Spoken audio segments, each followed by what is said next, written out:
Welcome to Fred Achando Analysis, ladies and gentlemen. The political developments within Kenya is being watched internationally, and many times other African nations emulate our political practices.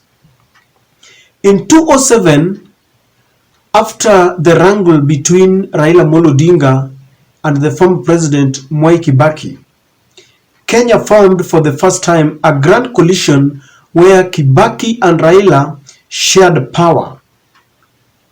And a few years later, Raila was invited to go and help Nigeria, to help Zimbabwe, when there was a power tussle between the late President Robert Mugabe and his competitor Morgan Tsvangirai.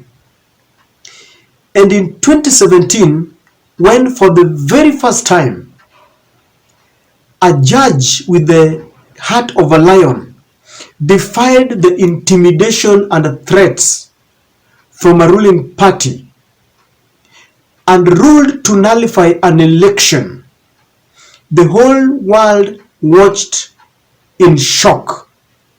In fact, it took some of the judges from the USA to come and understand how this ruling was made. They made a courtesy call to the former Chief Justice Emeritus David Maraga, because it has never been imagined that in Africa you can defy a sitting president if the president is vying for the second time and rule against his favor. So it has been something that it's being used as a case study in many African countries. This year alone, I had told you, for those who watch this channel, that Africa is going to witness over 17 presidential elections. The first one, of course, just happened a few weeks ago, that one of Nigeria, and the result is contested fiercely. Before that election, Raila was invited to Nigeria and he gave a speech where he warned the African Union to ensure that they stand in unity against election malpractices.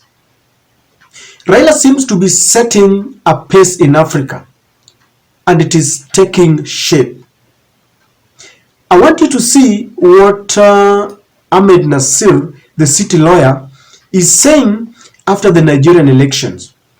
He says, as you can see on the screen, that Honorable Raila has taught African opposition parties / presidential candidates bad manners. They recklessly use these copyrighted cries, and in quotes, election was stolen, we must have a rerun under UN supervision, I was massively rigged out, etc. Hear now the cries of his Nigerian students. So Ahmed Nasir is a Kenyan city lawyer.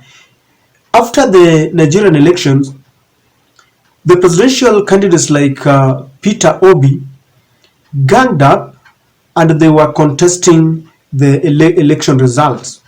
And Ahmed Nasir feels that they have learned from Raila Amolo Odinga. And rightly so. Because recently Raila Amolo Odinga declared mass demonstrations and against this government, which he feels is illegally in office, and apart from that, does not want to attend to the common mwananchi concerns because the cost of living is just too high. So the demonstrations have started in all corners of the country. And one funny thing is that it seems like Africa is slowly adopting what Raila is doing. Because in South Africa, Julius Malema, the EFF leader, has declared 20th of this month as the day when they are going to shut down the country. They have organized a mega demonstration in that country. Now, coincidentally, it is the day when Raila is going to form another mega rally in Kenya, because after going all around the countries with the mass actions, they have declared that that is the day they are going to put the country to a standstill. Now, that is not enough. In Nigeria, Peter Obi, as I told you, after the contested elections, went to court, and the courts ordered the Independent Electoral Commission of Nigeria, the INEC, to go and allow Peter Obi and his allies and the party to access and assess the electoral materials that were used during that election. Now, the INEC, that independent body that manages elections in Nigeria, declined to grant these orders from the court. And I want you to hear or to see what Mr. Peter Obi is saying. Peter Obi vied on a Labour Party. Peter Obi says that the court granted the ruling, but INEC is not obeying. For me, we'll do whatever is necessary within the law. Whatever we are going to do will be in the interest of the country. Let them give us access. But paragraph 2 is the gist of what I want to talk about. He goes on to say that they have declared somebody as the winner, and we must get access to the process. Look at the next statement. We will protest at the INEC office, and we will also go back to the court because we have a situation where we cannot even mention. The last one, it says that INEC is an institution backed by the law, but they are not obeying. They are not obeying it. How do we start building a nation? The most important ingredient of what makes a nation is the rule of law. So the Labour Party candidate, Mr. Peter Obi, is going to organize for demonstrations outside the INEC offices. You see, the other day, Raila Odinga organized for prayers, and he said they were going to conduct their prayers outside the IEBC offices. Now, if you look at the mood in Africa, they seem to be adopting the demonstrations, because all over the world, the powers that be only understands one language: demonstration. Of course, it has been entrenched in many African constitutions as a right, so that no one can penalize you for that. So, ladies and gentlemen, as Raila goes on with his call for demonstrations, as he goes on with his call for William Ruto to heed to his agenda, as he calls on him to vacate office and resign because he believes he's illegally in office, other African countries are adopting this, and it is becoming a thorn in the flesh to the other presidents, because the sitting presidents are now realizing that Raila is giving the opposition leaders in those countries a blueprint. And I want you to watch the next elections, because we already have one that was concluded in Nigeria, but we have other 16 more countries, and they are listening and watching very carefully what is happening in Kenya. And I can assure you that it is not going to be business as usual. Africa is going to rise up. The reason why it is becoming a thorn in the flesh, and the reason why they are adopting Raila's blueprint, is because Africa is realizing very slowly that we are grappling with the same challenges. At the height of it is the war between the USA and China. USA went to slumber for some few years, and when they slept, China realized that there was a vacuum, and they came and occupied that vacuum. They have brought a lot of infrastructure within Africa, and they are giving African leaders loans. So America, or the USA, feels very threatened, and they have adopted a way of fighting the Chinese government. How? They want to implement they want to give Africans leaders that swear to their allegiance. So they come and influence elections. They influence the high court, the Supreme Courts. They influence the the independent electoral commissions in Africa, and after every election, they have decided to ensure that whoever is declared the winner is one who will answer directly to Washington, D.C.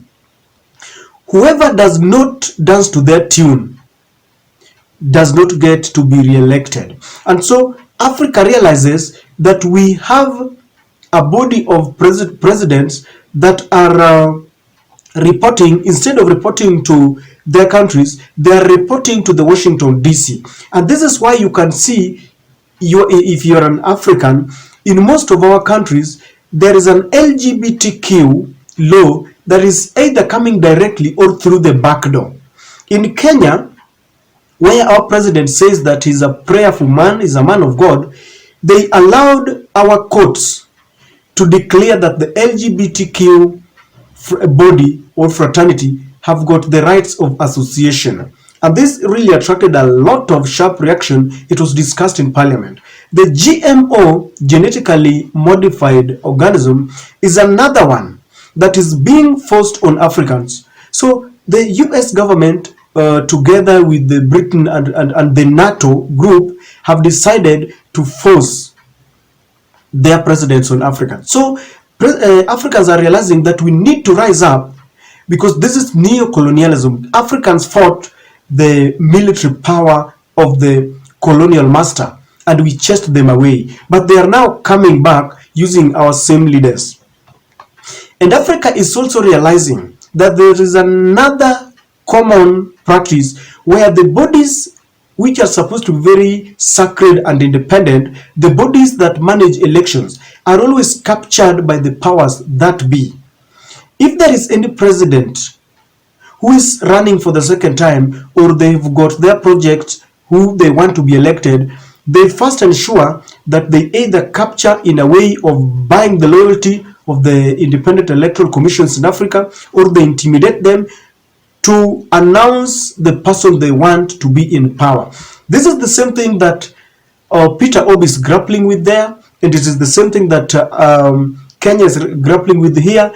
In Uganda, is wherever you go, it is the same problem. So they are rising up and they are listening to Raila, because demonstrations are the only languages that the government listens to. So our predicaments are obviously the same, and we Africa needs to rise up. I have always said that the colonial master is using the divide and rule tactic, because they don't want Africa to negotiate as a team. Once you are divided, you'll be suffering in silence. The high cost of living is a problem. I believe that if you're an African today, you'll realize that in Kenya, Tanzania, Nigeria, Ghana, Morocco, wherever, the cost of living is very high. Employment rate is very high. We are suffering from diseases, and our hospitals do not have facilities. And this is something that has united Africans together. And very soon, opposition leaders will unite together, and there will be a problem to the presidential candidates who want to capture power by force. The only people who need to now rally support are the members of those parties. If the common man and the ordinary man rises up in protest and they say, we do not want this, they will succeed, because the power of the masses is more than the power of the military or the police. So even as we speak, there's a lot of panic within Kenyan government, because Raila is expanding this blueprint and African leaders are adopting it, and they are giving Raila a green light, a support, and they're telling him, go for it, because Raila believes that if or when we succeed in Kenya, all Africa, an African continent, our dark continent, a continent that is full of resources, rich in everything except democracy, then everything will be okay. So ladies and gentlemen, we want to see what will happen on 20th, because already there is a panic in the government side, but Raila Odinga is putting his gears right, and he has maintained that there is no reverse gear. He's going for it. What do you think is going to happen? And do you think it will succeed in Africa? Please share with me on the comment section.